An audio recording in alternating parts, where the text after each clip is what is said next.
there's a lot of talk about taxation, Asheville being overtaxed. Well, the reality of it is we're about 1.1 mils for folks that live inside Asheville, and that's our taxes to the county, to the city, and to the schools district.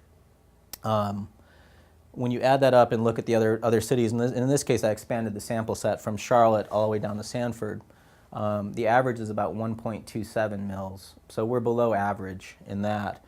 You have the higher examples in the case of Chapel Hill is close to 1.9 mils. So from a standpoint of are we taxing ourselves a lot, it's really not a lot.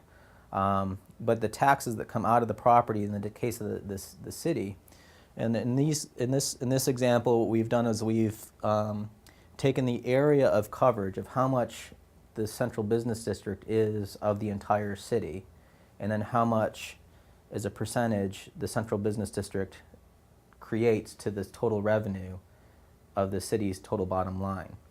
So Asheville takes up about 1.3% of the entire city, the central business district, 1.3% of the entire city, yet it turns about 6% of the city's total budget. So it's kind of an efficiency factor of about 4.7, which is pretty good. The average is about 2.1 across the group.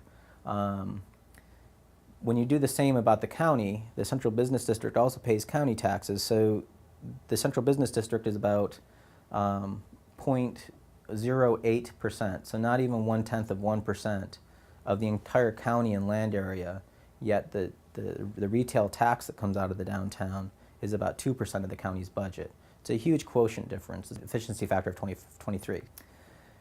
Well, what does that mean from a dollar standpoint? Well, it means that the central business district produces $2.7 million a year in real estate taxes to the city and $3.4 million in real estate taxes to the county.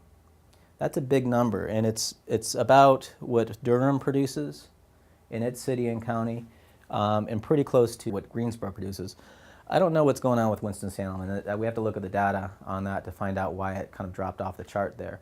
But generally, you should see a trend line that follows that slope. In the case of Wilmington, our peer group, Wilmington produces about $600,000 to its city versus our $2.7 million, and about $780,000 to its county versus our $3.4 million. So think about those numbers.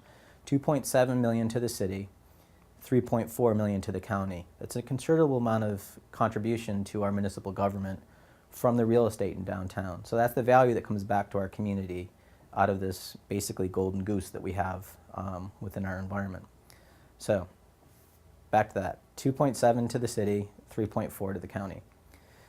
When you look at the entire county budget and say this is all the money created in the county's total revenue, 16% of that revenue of the county's budget comes from the state and federal government.